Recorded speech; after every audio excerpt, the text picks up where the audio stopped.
The Dutch-based label Aleut Records is one of the pioneers of recording in immersive sound, and over the last 15 years the label has recorded over 100 albums in both the Auro 3D and the Dolby Atmos format. Last autumn, Aleut Records CEO Jos Boerland travelled to Galaxy Studios in Belgium to speak with his long-term colleague and the developer of the Auro 3D format, Wilfried from Baelen, to talk about Auro 3D and their journey in immersive audio so far. This video is part 2 of the interview. You can see part 1 here on the channel. We've put the link in the description. So I hope you enjoyed the video, and don't forget to check out all the Aleut releases. We'll put a link to the website below.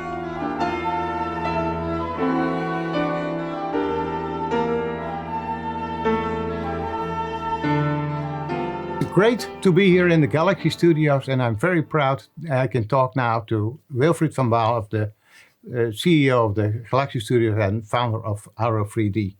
Wilfried. Hey Jos, welcome. I'd like to talk to you. We talked a little bit about Immersive Sound, Auro 3D, how it has been made. But on the other side, we need listeners. They can listen to it at home. Yeah. The way they get it is another topic. We talked about that earlier. You talked about Blu-ray and other formats, etc., etc. But one of the issues we talked about already in 2008, it has to be women-proof. Yes. The WAF factor. The WAF, the wife factor, yeah. No, WAF, no. Women acceptance factor. Oh, yeah, I call it wife factor. But Okay. anyway, Anyway. With all respect to women, of course. But I remember the discussions when I talk, I don't want to see so many speakers or cables in the room. Yeah. Whatever. Yeah. We can call mother-in-law factor or whatever. But enough jokes. We talked about, and many people are talking about wireless, etc. Yes. But there are perhaps some other solutions. Nowadays we do have soundbars. Yes. What is your opinion about soundbars? Does it has the effect as we want it to be, or are there perhaps other solutions? I've seen very small speakers which you don't see in the living. That's right, yeah. Whatever. Do you have an opinion about that? There are a few solutions, because some people, when they experience it and they see these big speakers, say, I would like to have something at home, but I can never install such big speakers. And I said, no, you will have exactly the same immersive experience with small speakers. Of course, small speakers will not have, let's say, that low-end power that you can have. But although that immersive effect is the same with really small speakers. And what I saw recently, that was just like speakers. They're like almost as thick as your thumb, yeah, and they're like 50 centimeters high, and they're like electrostatic speakers. And I was in a room at Grope TV in Germany, yeah, and I was seeing there for the first time the speakers, and I had to guess which speaker was on, and I thought, what speaker is it exactly? And it was something hanging in the corner. I said, what, is it a speaker? So this was a big surprise. And now recently, last month, a friend of mine installed it in his living. You come in, you do not see anything of the speakers. He puts the system on, said, whoa, where is the sound coming from? It's like, it feels like so hidden, and it is sounding amazing, especially because of the electrostatic characters, which is a very nice mid and high and clean, free frequency response. It's really good, yeah. Another thing that I was personally involved is, of course, the development of soundbars. Yeah, with Auro 3D, the team was really making an amazing soundbar, and I think it's the best soundbar ever developed. Yeah, and I remember when we did the demos. Every time when we started the demos, we had the whole Auro 3D speaker around us, and we started the demo, and then people said, but I hear the speakers. Can you show me now the soundbar? Yeah. And I said, but this is the soundbar. The soundbar is now on only. And people said, what? But I hear all these things around. It's only one soundbar? It's only one soundbar. Yeah. For the rear as well? For the rear as well, only one soundbar in front of you. Of course, if you have a soundbar, let's say that sweet spot is smaller. Yeah, with all the speakers around, you have a larger sweet spot. And of course, with a soundbar, you are a little bit tricking the brain. But it comes to an impressive, immersive experience when you have that soundbar. Yeah. So, and sometimes people ask me as well, how small can the speakers become? And that's an interesting thing that I learned from Porsche. Yeah, you know that Porsche installed the Auro 3D speakers, and they wanted to have the speakers as small as possible. And I remember in the first test that we did, we had like just the tweeters up there, and then I was surprised that the let's say the natural impact was lost. I felt there, okay, some frequency coming up, but there was something three-dimensional, not the same anymore. And then with research, I came into the idea, okay, there's like the quadrilang there of 1/4 of the waveform between the distance of our ears. And then I thought, okay, we should have the frequency response at least from 150 to 200 hertz in three-dimensional modes. It seemed that our brain is very, let's say, sensitive, yeah, for three-dimensional sound between 200 and 800 hertz, yeah. And that's the reason why, okay, if you buy speakers and you go to work with bass management, of course, yeah, you should be sure that at least the speakers can reproduce about 150 hertz. Because from then on, you can easy get as well, even if they're small, you can get that, let's say, natural three-dimensional sound field. So I have another topic. Oh, yeah? Yeah, a very, very good topic, because in the past we made all our recordings, we did it in stereo. Yes. Nowadays, we have to do it in immersive sound, but we still have the old recordings. Stereo, yeah. And we don't have all the multi-tracks anymore. Oh, yeah. What can we do about that? Oh, yeah. Especially in the car or whatever.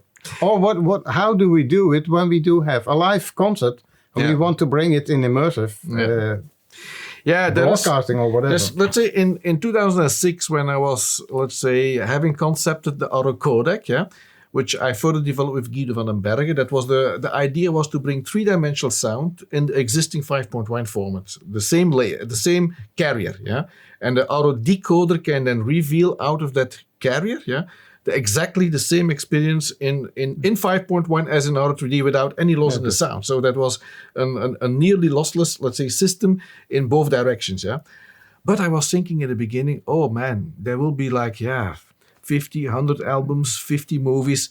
Are people really going to install such a system when there's almost no content? And because this was a really big step up of new content, yeah. You see, at the beginning we had the same issue with high definition television and things. In the beginning there was no content there, yeah.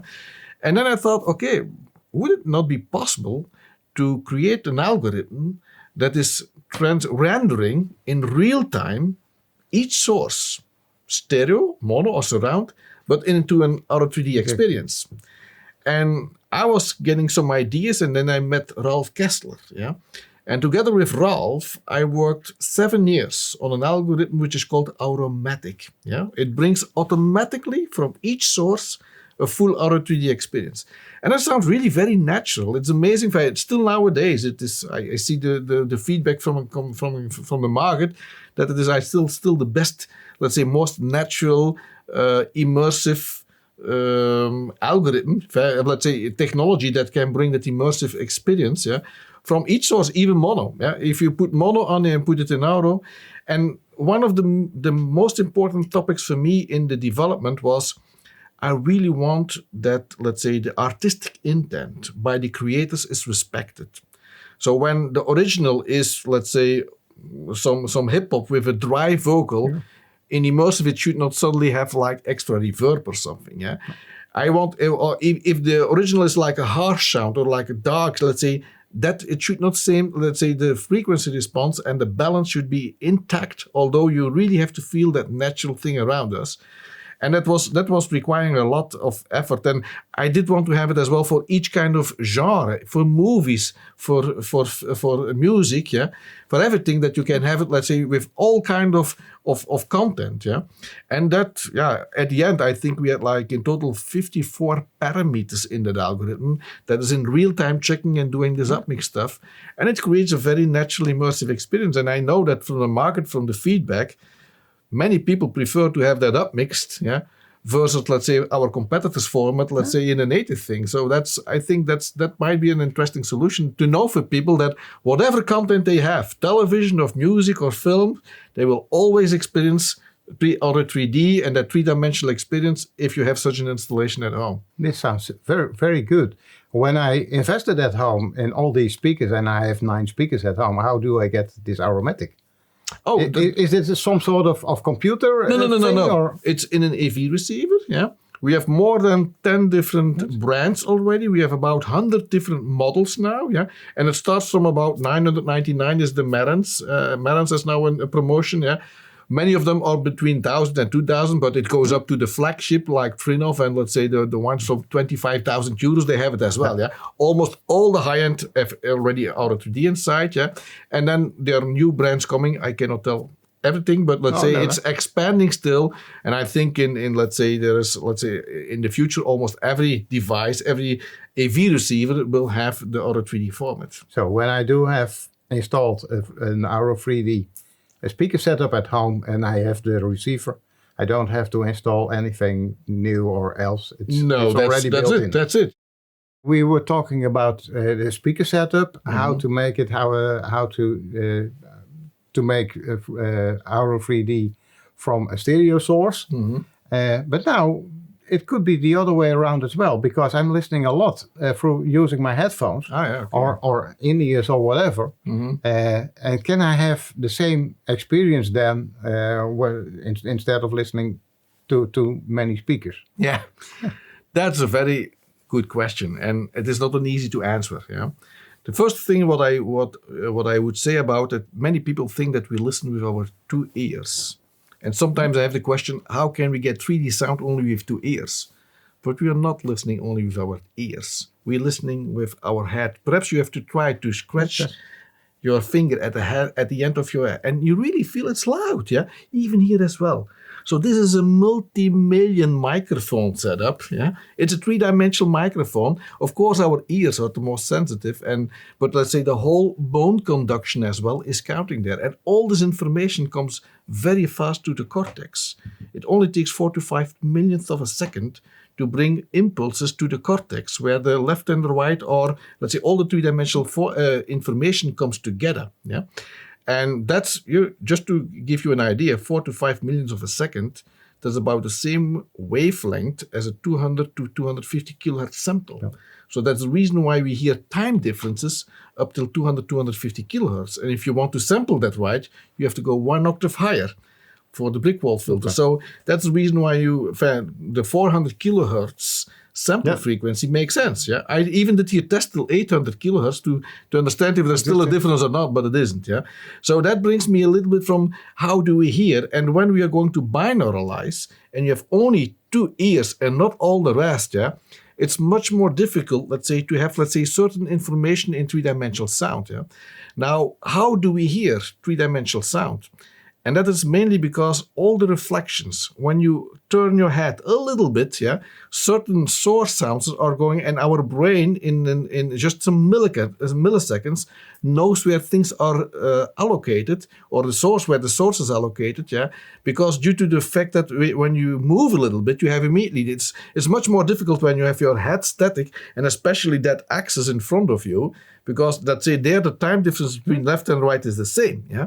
So the question is, now you're using the Doppler effects of no. In fact, what we do is the following: if our brain, if you have like a source sound on a certain height, and you put that up, it creates different reflections, and those reflections create an influence on the color of the sound as well. So when things are going up, it sounds different, and in fact, what we do is we recreate in an artificial way that height in the headphones. And in fact, because in the beginning I thought as well, I need a headphone with more speakers, yeah. But you come, let's say, on very funny situation that the more speakers you have so close to your ears, yeah, you cannot create the same thing like over speakers in such a small thing, yeah. So you have to do it in an artificial way, and we call that head-related transfer functions, which are HRTFs, and that is related to, let's say, the way that reflections are coming on everything on our face, on our shoulders, yeah. And in fact, what we do is we add those ones on the existing source, yeah. And that's the reason why you can create a 3-dimensional sound in a headphone, which is not the same as over speakers, because in speakers you don't have to do that, yeah. In a headphone you have to add it. And then the question is, how can you get that effect? Yeah. Now there are like many different kind of HRTF banks where you can get that. Yeah. And I know in Aura 3D we did a lot of research about that as well. And it is not by coincidence that Aura 3D has. We did tests with our competitors' format, and very often our binaural technology is chosen as the most natural one. as well as the format. We have it there because we try to achieve, let's say, that natural sound experience. And what you have in the headphone is you have that out-of-head experience. If you had Auto 3D on, or off, when it is off, suddenly you feel like, oh, the sound is like in your head. When you have it like on, you really feel that open sound. And we have like musicals from Studio 100 here in Belgium. They do it with Auto 3D. They record here with the orchestra, the whole thing in Auto 3D, and people are sitting there in the theater, they have the headphone on, and I see sometimes people thinking from, oh wow, I put it off to see. It feels like speakers are on there, because you have that out-of-head experience, And I know that like many tests has been done, even in China, we were like together with our competitors checking Auto 3D versus, let's say, other brands, or let's say other technologies. And of course, we had like 15 different tests, And you cannot have, let's say, the best in all those tests. Some have a little bit more height experience, but then it colors more the sound. And that's what you hear as well from other solutions on the market, where you feel, okay, sometimes the effect is different, but the sound is then not as good. And it is the artist to make a trade-off, all these parameters, and to see what is the best way. And then with some golden years together with the team, we worked a few years on it. And I'm very proud, let's say, what has been achieved with the binaural the binaural technology from Auto 3D. Okay. And that makes it easy that you can get even automatic. You can have it on your headphones too. And it is an amazing experience. Just stereo files to have it rendered in real time in Auto 3D. So that's, and most of the people listen music in that thing. So I think in cars it's fantastic too. But binaural is an important thing, and let's say that's a good question because I think that's an important thing that we have to make part of the whole way that people can listen to immersive sound. Not getting confused with the other binaural way we already knew. It's confusing. That's right. We're used to binaural, but it was only with 2 microphones. Yeah, that's right. But that was with the headset. With the headset. That's right. That was called binaural as well. But this is a different way because it creates, if you have like 10, 20 channels or like 9 channels or like Auto 9.1, what you try to do is you try to keep those allocations and bring it together so that you have that kind of same experience.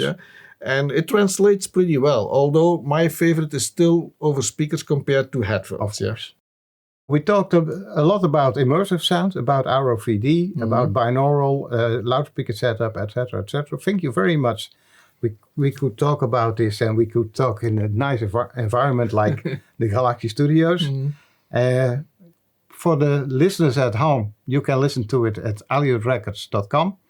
And you find it all in binaural, Auto 3D, or any other immersive format as well. Thank you, Jos. Great to have you here. It was a joy. Yeah, thank you, as always. Okay. Great. Good. Die blijft hangen.